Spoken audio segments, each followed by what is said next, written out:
gente criticando a escalação do Alisson, mas não por hoje. Como se ele fosse um cara de uma função muito pontual, quase como se insistir em titularidade fosse um erro.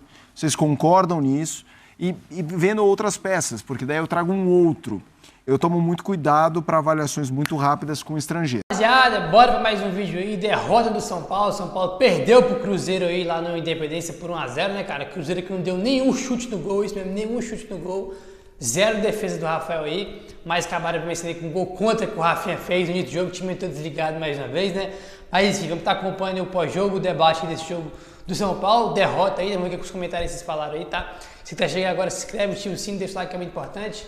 E bora pro vídeo aí, bora pro que interessa, né? Vambora. Nesse bloco, o Cruzeiro venceu 1 a 0 São Paulo. Vamos começar falando desse jogo. Boa noite a todos. E aí, Bueno? Boa noite para você, Felipe, companheiros, fã de esporte. O Cruzeiro conseguiu um gol com 3 minutos, um gol contra do Rafinha, mas já era bem superior ao São Paulo. Começou com um ritmo muito intenso, né? Cruzando bolas, velocidade. O São Paulo um pouco perdido ali naquele começo. E acabou sendo decisivo, né? Esse gol, um tanto quanto traumático para o Rafinha, porque se ele deixa a bola passar, eu conversava com o professor Celso, né? O jogador do Cruzeiro estaria em impedimento, né? Então, ele, de forma absolutamente desnecessária e infeliz, acabou mandando a bola contra a própria rede. Mas que ele não sabia ali, né? né? Dele. Mas na hora do gol... reclamando desse lance, Bueno. Porque ele participou... A história do Miranda, do gol do Gomes... De tentar participar do lance é discutível, mas eu acho que anular um gol desse seria um grande pecado. E o Rafinha tem sido infeliz em alguns lances, né? O jogo em Itaquera contra o Corinthians, que ele é aquele pênalti discutível, mas ele é juvenil no lance, né? Ele não precisava... ter tido aquela ação, mesmo que quem acha que não foi pênalti, ele não precisaria ter feito aquilo. Então o Rafinha, experiente em alguns lances, tem vacilado. Acho que o Cruzeiro teve mérito, durante meia hora ele foi dominante na partida. Depois o São Paulo conseguiu equilibrar um pouco o jogo, criando muitas situações pelas beiradas do campo. Caleri sempre como referência ali, as duas melhores chances do São Paulo, mais claras, foram 2 cabeçadas do Caleri, uma no primeiro tempo, uma no segundo tempo. Para variar, muito bravo, guerreiro, essa aí é o gol que o Rodrigo Nestor perde, né? Rodrigo Nestor eu acho tecnicamente muito bom jogador, mas ele tem uma dificuldade para concluir bem as jogadas incrível. Às vezes ele cria, ele dribla, mas ele chega na cara do gol, ele tira o pé, ele não bate firme, não bate forte, não consegue definir bem as jogadas, né? O Dorival, para mim, comete mais um erro, que está sendo repetitivo já. Ele começa com o Alisson. A torcida não está feliz, não. O Alisson é o tipo de jogador que... o que o Alisson faz bem? É o que eu me pergunto. Qual é o ponto forte do Alisson? Para mim, não existe. Ele não agrega muito ao São Paulo. Para ter o Alisson, pode ter o Rodriguinho, desde o começo, por exemplo, né? O Rodrigo tem entrado bem no lugar do Rodrigo Nestor. O Luciano começou no banco, outra decisão discutível. São Paulo melhora no segundo tempo, sufoca o Cruzeiro com a presença do Luciano. Depois ele põe mais força ofensiva, vai com o David. São Paulo tenta um abafa, aí uma grande defesa do Rafael. Essa é a cabeçada do Caleri no segundo tempo que eu me referia, né? Caleri, se fizer mais um gol, ele vai ser o segundo estrangeiro com mais gols na história do São Paulo, só atrás de Pedro Rocha. Ele está buscando esse gol para ser o segundo estrangeiro com mais gols. Mas o São Paulo não vence fora. Resumo da história para o São Paulo não vence fora. E tem perdido, né? Perdeu para o Grêmio, a última visita, agora perde para o Cruzeiro, em jogos em que ele competiu, em que talvez ele não merecesse a derrota, mas o fato que ele não soma ponto, não anda na tabela, ao contrário, cai. E o Cruzeiro, muito empenhado, a torcida, a comissão técnica, o Pepa e tal, conseguem um triunfo depois de 7 jogos, né? Então, para o Cruzeiro é um alívio. Um time que começou bem a competição, depois estagnou, né, viveu um momento de turbulência e agora, diante de um adversário tradicional, consegue 3 pontos que certamente vão dar mais confiança para o restante do campeonato. Bertozzi, quero te ouvir também. Felipe, era importante ganhar sim ou sim hoje para o Cruzeiro, né? Porque por mais que todo mundo entenda as dificuldades e ninguém, assim, pelo menos quem mede a força do elenco não tenha se iludido com aquela sequência de bons resultados no começo, uma hora você precisa começar a ganhar os jogos para a tabela também não te colocar a pressão demais. E hoje conseguiu. Por que conseguiu? Os jogos que ficam favoráveis ao Cruzeiro normalmente são jogos em que o adversário se obriga a jogar. Por que o Cruzeiro teve uma sequência tão ruim de resultados em casa? O Cruzeiro teve 4 jogos em casa sem ganhar, sem fazer gol. É isso. Derrota para o Cuiabá, a mesma derrota no meio de campo pro Fortaleza, que é um time que, para pegar um adversário que vai marcar no seu campo, não dá muito espaço, não é o time mais criativo do mundo, né? Os jogadores de ataque dependem muito da velocidade. Então, nesse cenário, o Cruzeiro conseguiu começar bem, como destacou o Bubu. No terceiro minuto, quando faz o gol, já tinha chegado 1, 2 vezes. E depois, assim, em um determinado momento, consegue marcar em cima. Quando perde energia para marcar em cima, é o momento de mais dificuldade, dos 30 do primeiro tempo ali até o final do primeiro tempo, quando vieram as melhores situações do São Paulo até o intervalo. E no segundo tempo, aí é sacrifício, é lutar por cada palmo de campo. Essa tem que ser uma característica desse time, né? O Cruzeiro não é o time mais técnico do campeonato. O Cruzeiro não tem um elenco de parte de cima da tabela. Então, vitórias como a de hoje mostram que dá para arrancar resultados assim também, né? Então, o São Paulo teve também as suas dificuldades, claro. Encontrou um Rafael Cabral muito inspirado. E ele é esse goleiro de altos e baixos, né? Os altos dele são impressionantes. E hoje foi um desses altos. Às vezes ele deixa um pouco a desejar, foi muito criticado no Clássico, por exemplo, mas hoje tem muito a ver também com a participação dele. Então era importante, assim, eu digo que o Cruzeiro não era tão bom quanto o da sequência de resultados bons no começo, mas também não era horrível como parecia em alguns momentos essa sequência de resultados negativos.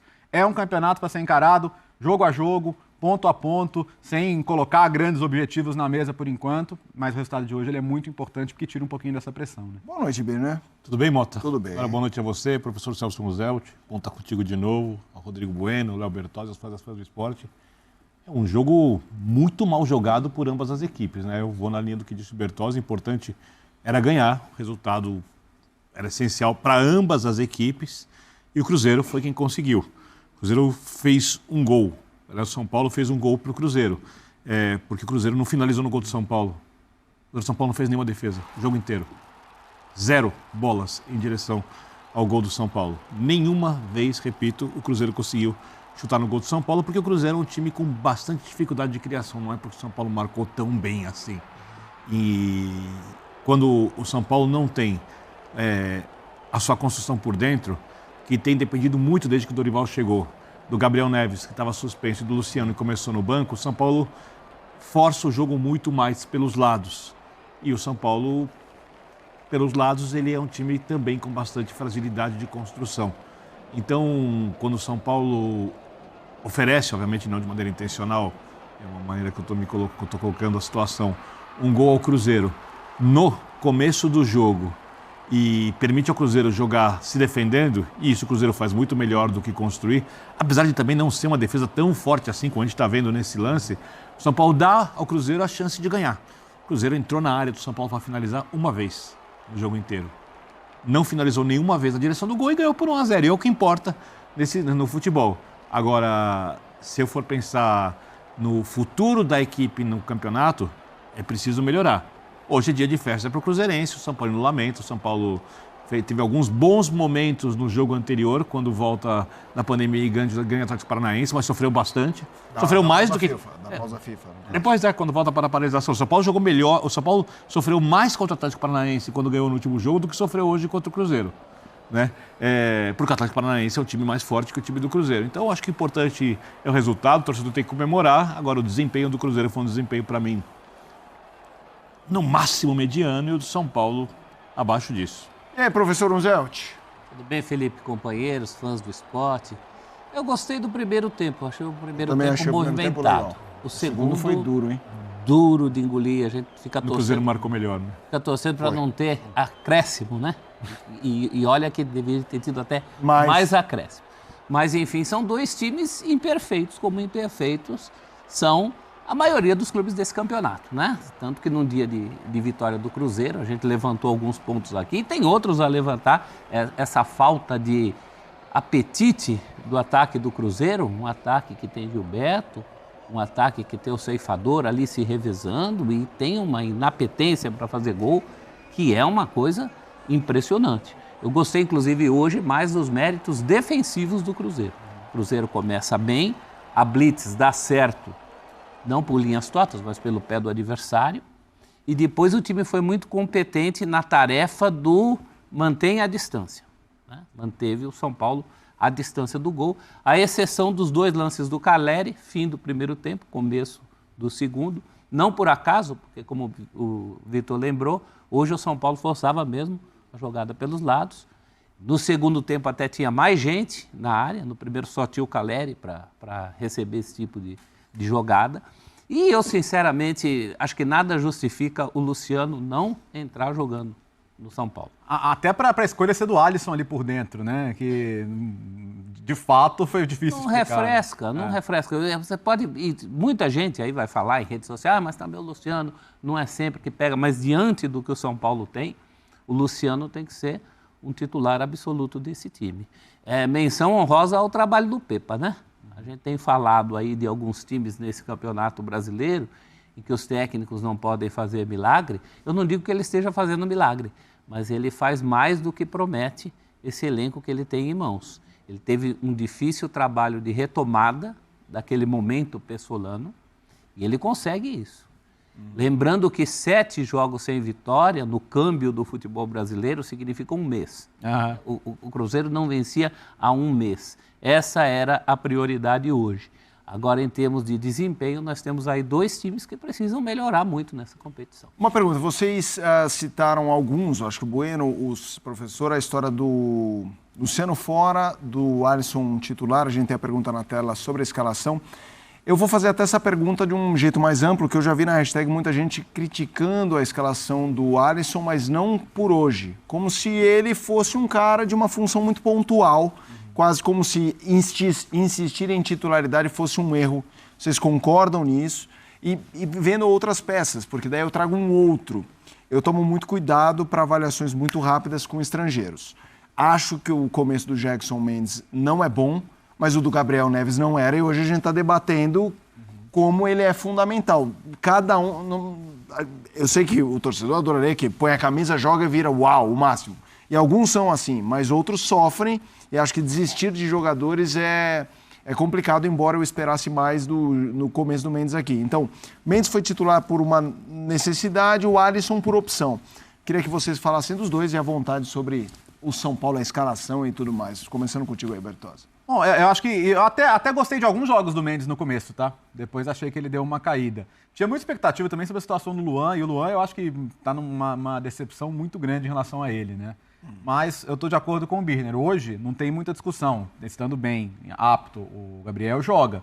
E como você lembrou, nem sempre ele esteve nesse nível. Então você tem que dar tranquilidade para o jogador também poder evoluir e melhorar. Mas na hora de escalar o São Paulo ideal, você escala o Gabriel Neves. Pela ideia de jogo do Dorival, que inclusive reforça essa necessidade, né? São Paulo ideal tem o Alisson. Embora muita gente achava que ele ia jogar menos com a série do Rogério, ele está jogando até mais. Né? Mas ele não faz parte do meu 11 ideal do São Paulo, vamos dizer assim. Acho que esse é o ponto. E aí? O pior é que, às vezes, o ideal a gente faz por exclusão. Né? Que eu acho que é a turma que é contra o Luciano. A irregularidade do Luciano. Mas eu defendo que dentro do que o São Paulo tem, não dá para começar um jogo sem o Luciano.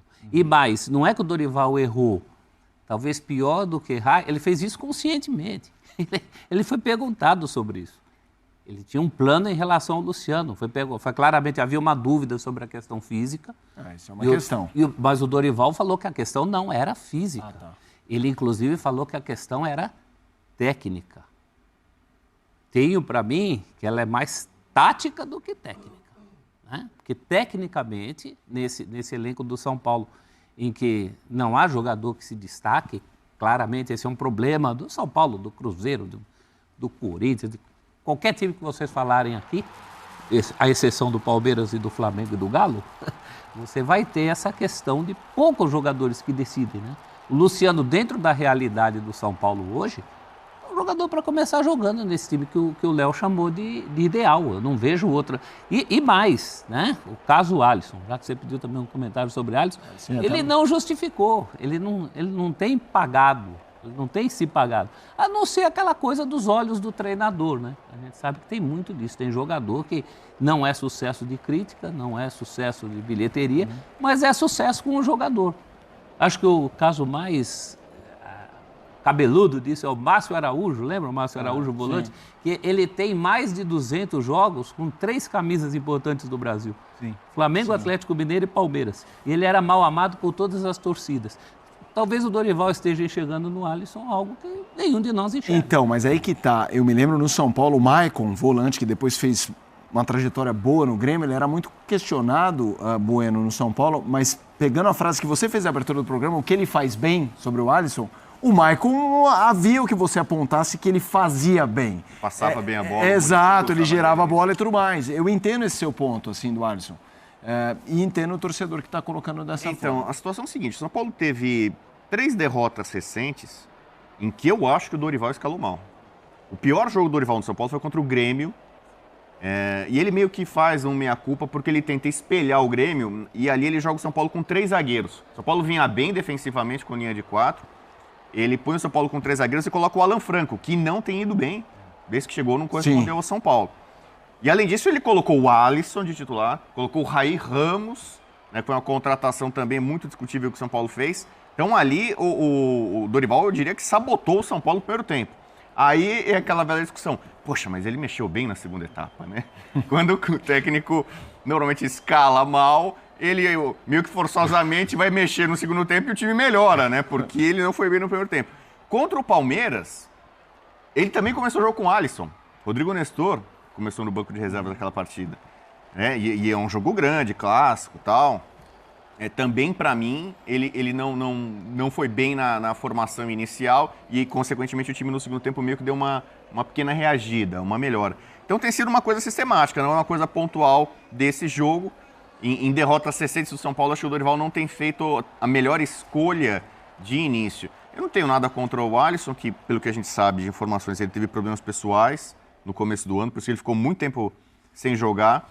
O Rogério Ceni gostava dele também. É um tipo de jogador tático, aquele jogador que alguns técnicos, o torcedor ou a gente na imprensa talvez não perceba tantas qualidades, virtudes, utilidade, mas alguns técnicos gostam desse jogador para compor, para fechar o meio. O fato que eu acho que ele não é um cara que faz muitos gols, ele não dá muitas assistências, ele não contribui muito na armação, também não é de marcação, entendeu? Então, assim, realmente é difícil entender e explicar a escalação dele. Mas o jogo São Paulo tem um jogo no meio de semana pela Sul-Americana que não vale tanto assim, né? Tem times que agora podem falar, poxa, eu vou preservar alguém, um Ganso, um Cano, porque tem um jogo decisivo de Libertadores e tal. O São Paulo não tem esse problema, né? Ele tem um jogo em casa com o Tigre, o São Paulo, só uma tragédia tira ele da primeira posição.